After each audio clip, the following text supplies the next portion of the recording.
Hello Aquarius, Sun, Rising and Venus signs. Kamusta kayo? Sana po'y nasa mabuti kayong kalagayan. Welcome back po sa Star Tarot. Kung bago kayo rito, welcome din kayo. Thank you sa inyong support. I truly appreciate it. God bless you all. Aquarius, by the way, maraming salamat pala sa mga nagsisend po ng super thanks, sa mga nagdo-donate. Maraming salamat for your generosity. I truly I truly appreciate your effort for sharing your blessings with me. Maraming salamat po. God bless you more. Wallflower, ito yung paunang mensahe ninyo. We have, sabi dito, look for the crack in the concrete to find your way up. Ayan. So, maybe merong sitwasyon ng iba sa inyo sa ngayon wherein siguro may obstacle, siguro this is a difficult situation, but always remember that in every difficult situation, there is a silver lining to it. Kaya yun ang hanapin ninyo. Yung silver lining na yun, at doon ninyo mahahanap yung way out dito sa inyong sitwasyon. So, always look for what is positive in every situation. Okay?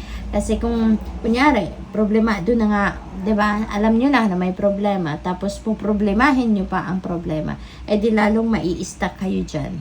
At saka mas lalo pang magma-magnify yan kasi marami pa kayong maiisip na problema.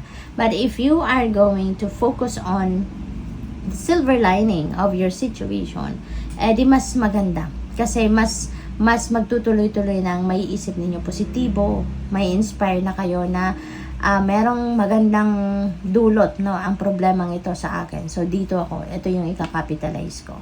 So always think positive and always project positive energy. Okay? Para positibo yung mga mahahatak ninyong sitwasyon. We have potential. Yan. The littlest key can open the heaviest door. This could be your potential. Diba? Maaaring lalabas ngayon.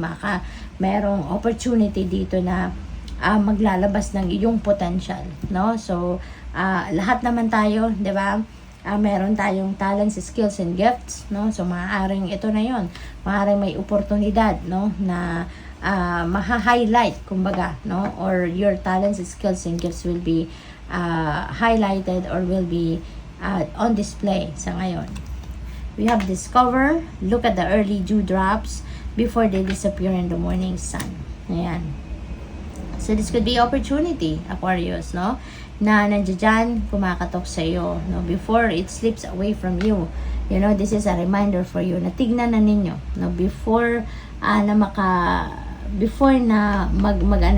lumampas sa inyo or lumagpas sa inyo, tignan nyo na. Be open to these opportunities na kumakatok na sa inyo. Okay? We have release, lighten your load. Ang iba sa inyo siguro, Aquarius, mabigat din ang pinagdadaanan. Maaaring meron kayong problema, meron kayong difficult situation na pinagdadaanan talaga. So, lighten your load. Okay? Lighten your load. Tanggalin na yung mga negative thoughts, feelings, and emotions kasi hindi yan makakatulong sa iyo sa pag-solve sa inyong mga problema. Okay? At saka, in a different, scenario rito. Baka marami din kayong hawak na trabaho or obligasyon, responsibilidad sa pamilya, sa opisina. Maybe now is the time also that you need to ask for help. Maybe now is the time that you need to delegate, yung mga obligasyon ninyo, responsibilidad or mga duties ninyo, Maybe now is the time that you need to speak up, na humingi na kayo ng tulong. Alright? Kasi you don't have to carry it all, You don't have to carry it all. Kung meron namang alam naman ninyo may makakatulong sa iyo, bakit kakayanin mo ang lahat na makukompromise ang inyong overall health, 'di ba? So, hingi kayo ng tulong. Okay? So, tignan natin kung ano pa ang mga mensahe para sa iyo for today.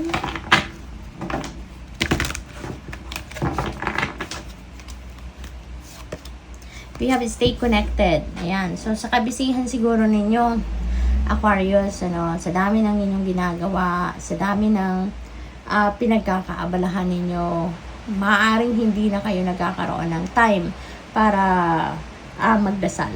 No? Baka hindi na kayo nagkakaroon ng time para makapag-usap through prayer, no, sa Panginoon. No? Kaya ito, reminder ito para sa inyo na Aquarius, stay connected. Okay? Stay connected. Kasi dapat lagi tayong nakakonect sa Kanya. Dapat lagi tayong nakikinig sa Kanya. Yung gano'n, no? We are all born connected to Spirit, often known as the Divine Source. Yet, many of us have a tendency to pull away from that connection as we journey through life in the physical world. Yun na nga. Kasi nga, sa dami ng kabisihan, no? Sa dami ng inaasikaso.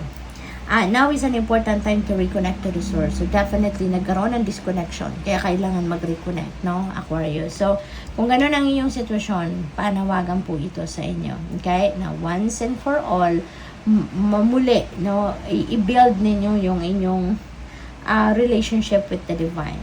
No? I-connect ninyong muli, no, ang sarili ninyo, yung spirit ninyo, yung soul ninyo sa Panginoon. Okay?